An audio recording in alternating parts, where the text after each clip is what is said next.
Pertemuan kedua praktikum dasar-dasar fisiologi tubuhan kali ini akan membahas mengenai pengaruh kadar lengas terhadap stomata, respirasi, dan kadar air nisbi. Tujuan praktikum kali ini adalah pertama untuk menghitung laju transpirasi, kedua menghitung jumlah stomata, yang ketiga menghitung kadar air nisbi, dan yang keempat mengetahui hubungan antara kadar lengas tanah dengan transpirasi, stomata, dan kadar air nisbi. Kita masuk ke bagian pertama mengenai dasar teori bahwa air memegang peranan penting dalam tubuh tumbuhan. Namun, bila kelebihan atau kekurangan air, tumbuhan dapat mengalami gangguan bagi pertumbuhannya. Nah, dalam hal ini, satu faktor yang mempengaruhi ketersediaan air adalah kandungan lengas tanah atau yang kita sebut dengan kadar lengas tanah. Secara fisik, air tanah terbagi menjadi tiga. Yang pertama, air gravitasi. Yang kedua, air kapiler. Dan yang ketiga, air higroskopis. Air gravitasi adalah air yang terikat sangat lemah pada partikel tanah sehingga mudah bergerak mengikuti gaya gravitasi. Sedangkan air kapiler, ini adalah air yang terikat lemah pada partikel tanah dan berada pada pori mikro, sehingga air kapiler ini dapat diserap oleh akar tanaman. Dan yang terakhir, air higroskopis adalah air yang terikat sangat kuat. Air higroskopis ini mengisi bagian pori makro tanah, sehingga air tanah tidak lagi dapat terserap oleh akar tanaman. Bila kita membagi zona tanah berdasarkan kondisi air, maka kita dapat membagi menjadi tiga, yaitu zona air jenuh, zona air kapiler, dan zona layu permanen. Nah, antara zona air jenuh dan zona kapiler itu dibatasi oleh kapasitas lapang. Jadi kapasitas lapang inilah yang akan mempengaruhi ketersediaan air dalam tanah. Sedangkan zona air kapiler dengan zona layu permanen dibatasi oleh titik layu permanen. Nah, tanaman ini dapat hidup dengan baik pada kondisi zona air kapiler. Sedangkan sampai titik layu permanen, tanaman akan mengalami kelayuan dan melewati titik layu permanen ini, air tidak dapat terserap lagi sehingga melewati titik layu permanen, tanaman bisa menjadi kering. Sedangkan di atas kapasitas lapang, air tidak mampu diserap dan mengalir langsung berdasarkan gaya gravitasinya. Berikut adalah penjelasan rinci mengenai kondisi air dalam tanah. Yang pertama, kapasitas lapang adalah kondisi air di mana tetap tersimpan dalam tanah dan tidak mengalir ke bawah karena gaya gravitasi. Sedangkan air tersedia adalah selisih antara kadar air pada kapasitas lapang dikurangi dengan kadar air pada titik layu permanen. Kondisi ini, air tersedia bagi tanaman. Sedangkan titik layu permanen merupakan kandungan air di mana akar tanaman tidak mampu lagi untuk menyerap air dari tanah. Tanaman akan mengalami kelayuan, dan pada kondisi normal atau atmosfer dengan kelembapan relatif 100%, tanaman tidak akan segar kembali karena sudah mengalami layu permanen, mengalami plasmolisis karena air keluar dari sel sehingga menyebabkan sel mengkerut, inti sel terlepas dari dinding sel, dan pada kondisi yang ketersediaan air meskipun deplasmolisis tetapi akan terhambat karena inti sel sudah terlepas dari dinding sel. Nah, kita masuk ke transpirasi. Apa sih kaitannya transpirasi dengan kadar lengas tanah? Tentu saling berhubungan karena ketersediaan air tanah akan mempengaruhi laju transpirasi. Mengapa? Karena transpirasi ini adalah hilangnya air dalam bentuk uap air dari jaringan hidup tanaman. Jadi kalau transpirasi khusus pada tanaman. Sedangkan teman-teman harus bisa bedakan dengan evaporasi adalah proses penguapan selain dari tubuh tanaman atau tumbuhan. Nah, proses hilangnya uap air ini dari dalam tanaman bisa melewati stomata atau lubang di jaringan daun, serta lubang kutikula, yaitu kutikula itu adalah pelapis daun yang kalau kita lihat daun itu warnanya mengkilat, itu adalah kutikula. Nah, kutikula itu biasanya suka ada celah atau lubang. Nah, melalui lubang itulah proses hilangnya air bisa terjadi. Kemudian lentisel ini adalah lubang pada batang. Nah, berikut adalah gambaran lengkap mengenai mengenai bentuk-bentuk dari tempat terjadinya transpirasi. Ini adalah lubang stomata yang membuka. Ini terletak pada jaringan daun. Kutikula, lapisan kutikula juga terletak pada daun, pada permukaan atas daun. Kemudian dilapisi kutikula. Nah, kutikula ini biasanya ada celah atau lubang. Nah, pada lubang itulah transpirasi terjadi. Kemudian ini adalah bagian batang. Nah, lubang pada batang ini disebut dengan lentisel. Selanjutnya kita pahami peran transpirasi. Ternyata transpirasi memiliki beberapa peran. Di antaranya adalah untuk pengangkutan air ke daun dan difusi air antar sel. Jadi transpirasi mempengaruhi pengangkutan air dan juga difusi air antar sel. Jadi pergerakan air tersebut dipengaruhi oleh laju transpirasi. Kemudian yang kedua adalah penyerapan dan pengangkutan air serta hara. Kemudian yang ketiga, pengangkutan asimilat atau hasil dari fotosintesis. Yang keempat, mengatur bukaan stomata. Jadi bukaan stomata ini dipengaruhi oleh transpirasi. Tentu saja karena untuk membukanya stomata, sel penjaga atau sel di sekeliling lubang stomata ini membutuhkan air, sehingga ketersediaan air dalam jaringan tanaman sangat mempengaruhi pengaturan bukaan stomata. Kemudian yang kelima adalah mempertahankan suhu daun. Jadi di atas permukaan daun tentu saja karena mendapatkan sinar matahari, suhunya lebih tinggi. Nah, dengan adanya transpirasi, maka air akan keluar dari jaringan daun tersebut. Ketika angin ada, pergerakan uap air inilah yang akan mempertahankan suhu daun agar stabil, sehingga di atas permukaan daun tidak akan mengalami peningkatan suhu yang tajam atau suhu daun dapat dipertahankan. Berikut adalah faktor-faktor yang mempengaruhi transpirasi. Terdiri dari dua faktor, yang pertama faktor dalam, dan yang kedua faktor luar atau dari lingkungan. Untuk faktor dalam, tentu saja luas permukaan daun, kemudian ketebalan epidermis dan kutikula, karena tadi transpirasi melalui lubang kutikula, kemudian kerapatan stomata, ukuran stomata, serta lotak stomata. Pada tanaman yang hidup di darat, letak stomata pada umumnya terletak di bagian bawah daun. Kenapa? Karena penguapan akan lebih cepat jika terjadi letak stomata berada pada permukaan daun bagian atas. Nah, untuk tanaman air biasanya letak stomata terletak pada bagian permukaan atas daun. Kemudian faktor luar, contohnya adalah cahaya. Cahaya akan mempengaruhi temperatur, kemudian kelembapan atau ketersediaan air di udara, kemudian kecepatan angin, serta air tanah. Nah, kalau tadi kita sudah mempelajari bahwa transpirasi itu bisa melalui stomata, kutikula, serta lentisel, ternyata dari semua proses tersebut, stomata atau proses transpirasi melalui stomata yang kita sebut dengan stomater ini besarnya adalah 80-90% dari total transpirasi.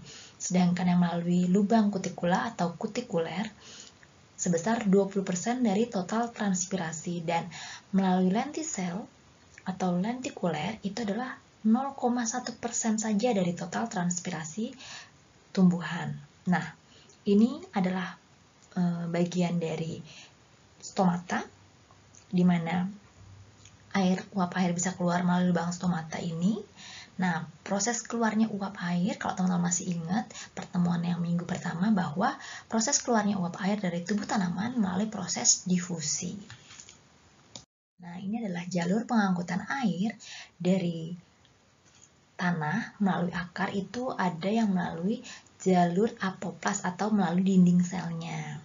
Kemudian juga ada dari simplas atau sitoplasma atau cairan dalam sel. Kemudian transmembran, yaitu melalui lubang antar sel yang disebut dengan plasmodesmata. Jadi ada 3 cara bagaimana air bisa masuk atau bertranslokasi antara satu sel ke sel yang lain untuk masuk ke dalam jaringan tubuh tumbuhan yang diawali dari penyerapan akar tersebut. Ternyata selain transpirasi memiliki peranan atau dampak positif, ternyata transpirasi pun memiliki dampak yang negatif bagi tumbuhan. Kenapa? Karena gini, bila kadar lengas terbatas, maka penyerapan air tidak mampu mengimbangi dengan laju transpirasi. Jadi kalau airnya terbatas, transpirasi tetap berjalan normal, jadi penyerapannya tidak sama dengan uap air yang dikeluarkan atau laju transpirasi. Akibatnya, potensial air sel akan menurun, sehingga potensial tekanan juga menurun. Nah, ini mengakibatkan tanaman akan layu, sampai dengan layu permanen tanaman bisa mati. Hal ini dapat menyebabkan hasil tanaman menurun. Nah, dampak negatif dari transpirasi ini bisa terjadi di daerah kering, sehingga memerlukan adanya irigasi, meningkatkan kadar lengas tanah, sehingga pada kisaran layu tetap sampai dengan kapasitas lapang. Pada bagian penjelasan transpirasi tadi, kita sudah sedikit menyinggung tentang transpirasi mempengaruhi bukaan stomata. Nah, ini adalah sel stomata, di mana terdiri dua sel penjaga. Ini adalah bentuk stomata yang tertutup, ini adalah yang terbuka, ini adalah lubang stomatanya. Nah, bagian-bagian dari stomata ini adalah dua sel penjaga, di mana sel penjaga ini terdiri dari kloroplas sehingga tetap warnanya hijau, kemudian vakuola, kemudian dinding sel. Nah, ketika tekanannya turgid, selnya normal, maka stomata akan membuka. Kenapa bisa membuka? Karena dinding sel pada bagian luar lebih tipis dibandingkan dengan bagian dalam, sehingga pada keadaan turgid, adanya endoosmosis atau masuknya air ke dalam tubuh sel penjaga ini, maka tekanan akan menuju keluar sehingga terjadinya lubang stomata ini. Nah, nanti kita akan mempelajari teori-teori pembukaan stomata. Berikut adalah teori bukaan stomata. Yang pertama adalah pengangkutan proton K. Kemudian perubahan pati menjadi gula, yang ketiga pada tumbuhan CAM. Kita masuk ke bagian yang pertama mengenai teori bukaan stomata, yaitu teori pengangkutan proton K. Nah, pada siang hari, pada saat fotosintesis, sel penjaga terbentuk zat antara fotosintesis, yaitu asam malat. Nah, asam malat ini dipecah menjadi ion H dan ion malat. Ion H akan keluar dari sel penjaga digantikan oleh proton K. Terjadi ikatan antara proton K dengan ion malat membentuk kalium malat. Nah, kalium malat tersebut akan masuk ke vakuola sel penjaga mengakibatkan potensial solut menjadi turun. Nah, potensial solut turun, potensial air sel juga akan menjadi turun. Nah, karena potensial air turun, maka mengakibatkan potensial sel lebih rendah, potensial sel penjaga lebih rendah dibandingkan dengan potensial air sel di sekelilingnya, menyebabkan adanya endoosmosis atau masuknya air dari lingkungan sekitar, dari sel lingkungan sekitar ke dalam sel penjaga. Nah, masuknya air tersebut atau endoosmosis ini menyebabkan sel penjaga menjadi turgid, potensial tekanan menjadi naik, dinding sel menjaga mendapatkan tekanan sehingga tertekan keluar dan stomata bisa membuka. Teori yang kedua adalah perubahan pati menjadi gula.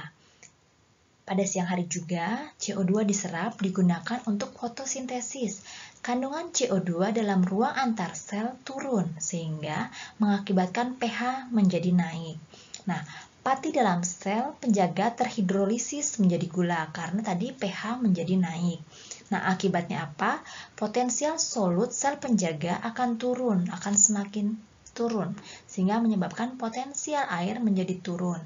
Nah, potensial air turun bisa mengakibatkan endoosmosis atau masuknya air dari lingkungan sekitar karena akibat perbedaan potensial air dari sel, sehingga sel penjaga menjadi turgid, potensial tekanan menjadi naik, dinding sel penjaga tertekan keluar dan stomata bisa membuka. Nah, teori yang ketiga atau teori tumbuhan CAM akan membuka stomata pada malam hari. Kenapa? Karena pada malam hari terjadi respirasi yang tidak sempurna. karbohidrat diubah menjadi asam malat. Nah, produk CO2 dari respirasi tidak dilepas tetapi diikat. Sehingga pengikatan ini menyebabkan pH menjadi tinggi. Nah, pH yang tinggi ini menyebabkan pati dalam sel penjaga terhidrolisis menjadi gula. Akibatnya, potensial solut sel menjadi turun. Nah, potensial solut sel turun, potensial air juga akan mengalami penurunan. Akibatnya, potensial air sel pada sel penjaga tersebut lebih rendah dibandingkan dengan potensial air sel sekelilingnya. Ini mengakibatkan juga proses endoosmosis. Nah, proses endoosmosis ini menyebabkan potensial sel penjaga bisa menjadi naik. Sel penjaga menjadi turgid, dinding sel penjaga tertekan keluar dan stomata bisa membuka. Sehingga dari ketiga proses tersebut kita bisa menyimpulkan bahwa teori tersebut menstimulasi adanya endoosmosis sehingga potensial tekanan sel penjaga bisa menjadi naik dan stomata bisa membuka. Nah, kita masuk ke bagian selanjutnya mengenai kadar air nisbi. Apa sih kaitannya tadi kadar lengas dengan kadar air nisbi? Tentu saja saling berhubungan karena kandungan air pada tanah akan mempengaruhi kandungan air pada jaringan tanaman. Nah, kadar air nisbi sendiri ini didefinisikan sebagai kadar air rata atau aktual dibandingkan dengan kadar air saat jenuh atau potensial pada suatu organ tanaman. Jadi, kadar air nisbi bisa dirumuskan menjadi berat segar, ini adalah BS, dikurangi dengan berat kering tanaman, dibagi dengan berat jenuh, dikurangi dengan berat kering, dikali 100% karena ini dalam bentuk kadar. Jadi, silakan diingat bahwa ini adalah perbandingan rata aktual, kadar air aktual dibagi dengan kadar air potensial atau saat jenuh. Jadi kalau berat segar itu adalah yang aktual, sedangkan berat jenuh itu untuk menghitung kadar air potensial pada suatu organ tanaman. Apa sih fungsinya kita mengetahui kadar air nisbi suatu jaringan tanaman? Karena untuk menentukan status air dalam jaringan. Dengan demikian kita bisa mengkategorikan apakah tanaman yang kita budidayakan itu mengalami cekaman atau kondisi cekaman air, mengalami cekaman ringan, sedang, atau berat. Nah, contohnya gini, ketika kadar air nisbi tanaman dibandingkan dengan kondisi yang normal, misalnya kadar air nisbinya harusnya sekian persen. Nah, ketika mengalami penurunan 8-10%, itu dikategorikan sebagai cekaman ringan, bahwa tanaman mengalami cekaman kekeringan atau cekaman kekurangan air ringan. Sedangkan cekaman sedang itu ketika kadar air nisbi berkurang 10-20%. Sedangkan cekaman berat lebih dari 20% penurunan kadar air nisbi tanaman. Selanjutnya kita akan memasuki bagaimana cara pengamatan untuk mengetahui hubungan kadar lengas terhadap stomata, transpirasi, serta kadar air nisbi. Untuk yang pertama, perlakuan. Kita menggunakan model tanaman yaitu kedelai. Kita kondisikan dengan 3 kondisi yang berbeda. Yang pertama, cukup air, disiram setiap hari. Agak kering, disiram 3 hari sekali. Serta kering, disiram seminggu sekali. Dengan kondisi air yang berbeda ini, kita harapannya mendapatkan kadar lengas tanah yang berbeda. Nah, pengamatan dilakukan untuk menghitung laju transpirasi, jumlah dan lebar bukaan stomata, serta kadar air nisbi. Untuk pengamatan pertama mengenai laju transpirasi bisa dilakukan dengan 2 metode. Yang pertama, metode kobalt klorid, dan yang kedua, metode gravimetri. Nah, kobalt klorid ini adalah menghitung waktu yang dibutuhkan untuk merubah warna kertas kobalt klorid. Jadi warna kertas kobalt klorid itu warnanya biru muda. Ketika mengenai uap air atau terkena uap air, maka kertas tersebut akan mengalami perubahan warna menjadi merah muda. Nah, waktu perubahan warna dari biru muda menjadi merah muda kita hitung untuk menghitung waktu transpirasi.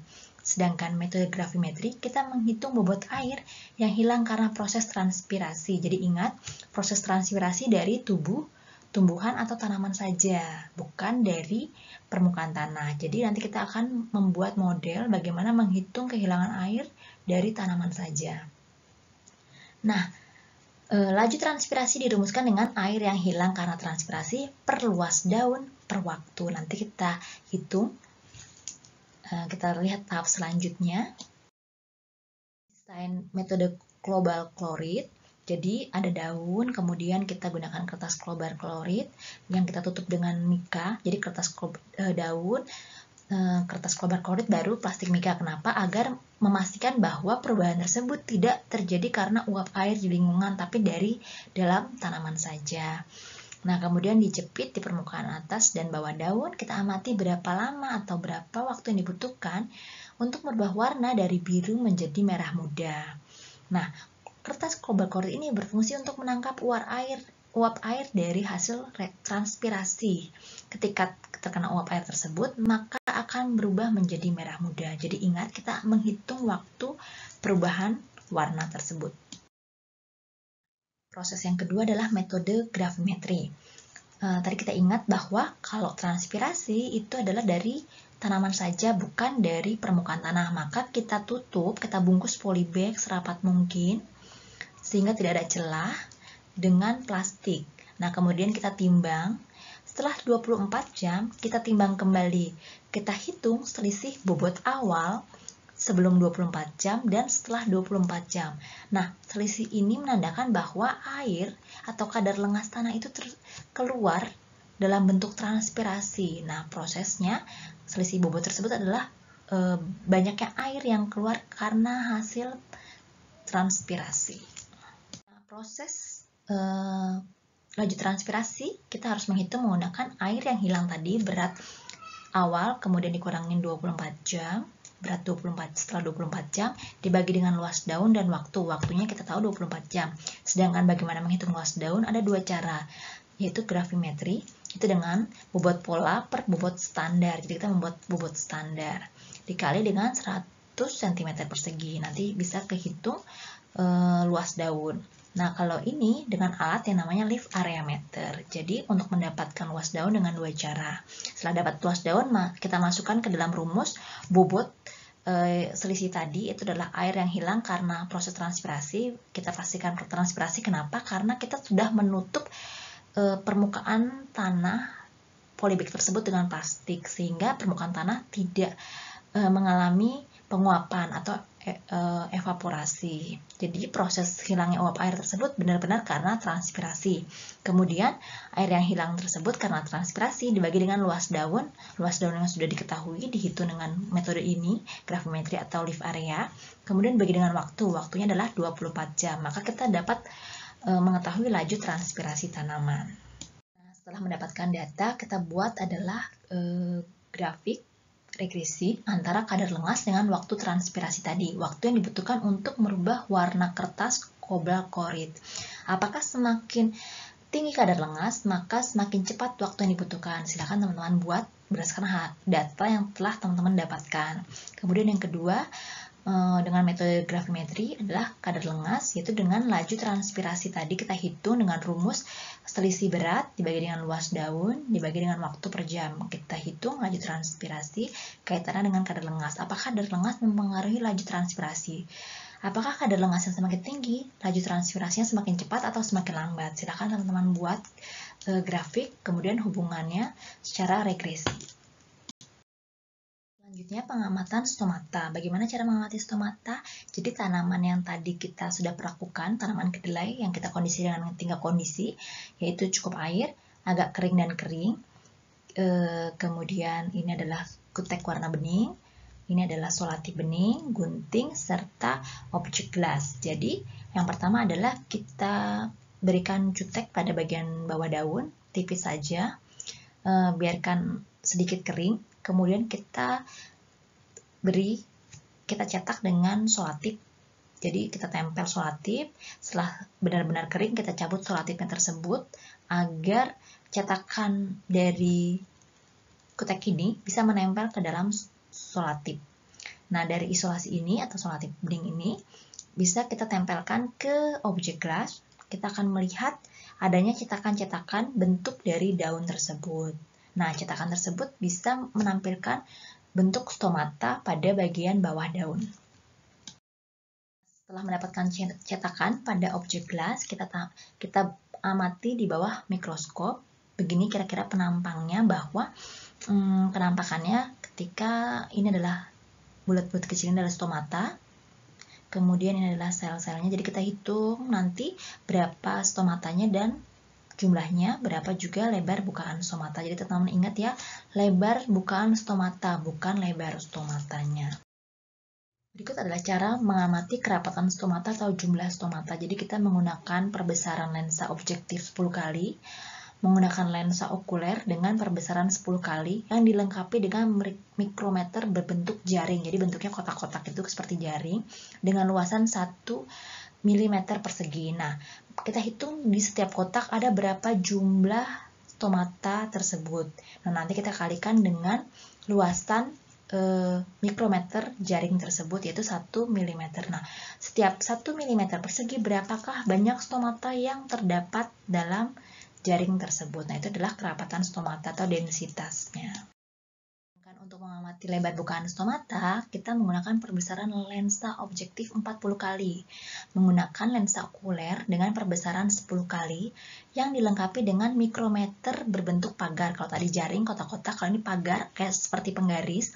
Jadi kita posisikan satu titik ke titik yang lain di sini. Jadi dari satu ke sini. Nah, kita bukan mengukurnya dari ujung luar sini ya, tetapi yang di dalam ini, celahnya ini, itu adalah lebar bukaan stomata.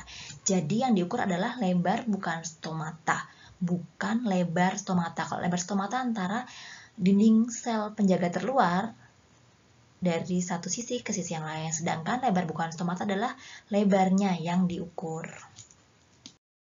Setelah mendapatkan data kerapatan stomata dan lebar bukaan stomata, maka kita buat regresi hubungan antara kadar lengas dengan kerapatan stomata. Apakah kadar lengas semakin tinggi, kerapatan stomatanya juga semakin tinggi. Silahkan membuat berdasarkan data yang teman-teman sudah dapatkan.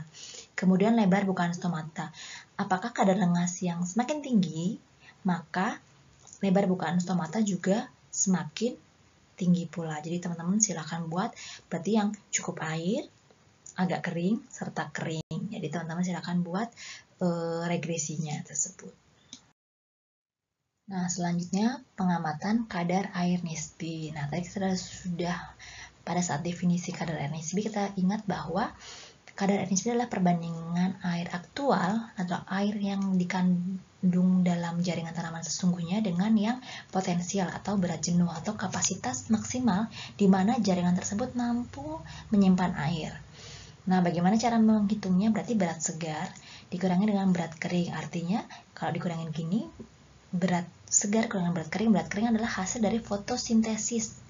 Berarti kalau berat segar atau berat segar tanaman dikurangi dengan berat kering, maka kita akan mendapatkan kandungan air dalam tanaman. Nah, kandungan air tersebut adalah kandungan air yang aktual atau yang benar-benar dikandung oleh tanaman. Sedangkan berat jenuh adalah berat di mana tanaman sesungguhnya mampu menyimpan air. Nah, ketika dikurangi dengan berat kering, berarti adalah air yang potensial dikali dengan 100%. Kita masuk ke tahap selanjutnya mengenai bagaimana metode pengamatannya. Berikut adalah cara kerja untuk mengamati kandungan air nisbi. Yang pertama, daun kedelai tadi untuk masing-masing perlakuan dirompes, kemudian kita siapkan plastik, kita masukkan ke dalam plastik. Sebelumnya kita masukkan plastik dulu, kemudian kita isi dengan air, kemudian diikat. Jangan sampai ada udara, kemudian kita biarkan selama 24 jam. Sehingga ketika di dalam jaringan daun tersebut potensial airnya lebih rendah, maka air akan masuk ke dalam jaringan tanaman atau jaringan daun tersebut. Sehingga bisa mencapai dengan kapasitas optimum atau potensial di mana daun bisa menyerap air. Tadi kita sudah mempelajari bagaimana mendapatkan bobot jenuh untuk daun kedelai. Nah, kita akan mempelajari bagaimana mendapatkan kadar air nisbi. Yang pertama, daun tadi dirompes. Mula-mula kita timbang untuk mendapatkan bobot segar. Setelah kita timbang, kita masukkan ke dalam plastik yang berisi air, kita biarkan selama 24 jam. Setelah 24 jam, kita timbang kembali. Nah, ini menjadi bobot jenuh. Setelah mendapatkan bobot jenuh, kita keringkan, kita masukkan ke dalam oven sampai beratnya stabil. Nah, ini dinamakan dengan bobot kering. Ketika bobot segar dikurangi dengan bobot kering, itulah dinamakan kadar air aktual, di mana kadar air tersebut benar-benar dimiliki oleh tanaman. Sedangkan bobot jenuh dikurangi dengan bobot kering itu menjadi kadar air potensial atau potensi tanaman bisa menyimpan air. Nah, perbandingan antara kadar air aktual per kadar air potensial itu yang dinamakan kadar air nisbi. Nah, ketika teman-teman sudah mendapatkan kadar air nisbi, teman-teman hubungkan dengan kadar lengas.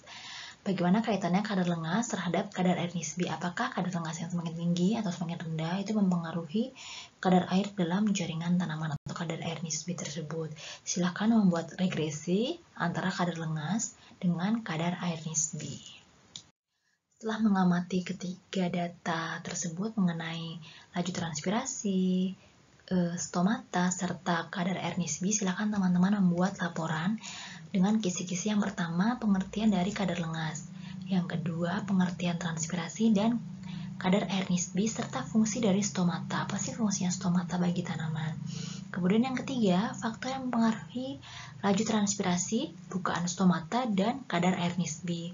Yang keempat, peran dan dampak negatif transpirasi bagi tumbuhan. Yang kelima, mekanisme yang terjadi pada transpirasi. Apa saja sih mekanismenya? Dan yang keenam atau yang terakhir, pengaruh kadar lengas terhadap laju transpirasi, stomata, dan kadar air nisbi. Nah, kita sudah selesai menjelaskan praktik pada kali ini. Silakan teman-teman mempelajari teorinya, kemudian pahami dasar pemikirannya, bagaimana cara pengamatannya, dan selamat belajar. Jangan lupa mengumpulkan laporannya. Terima kasih.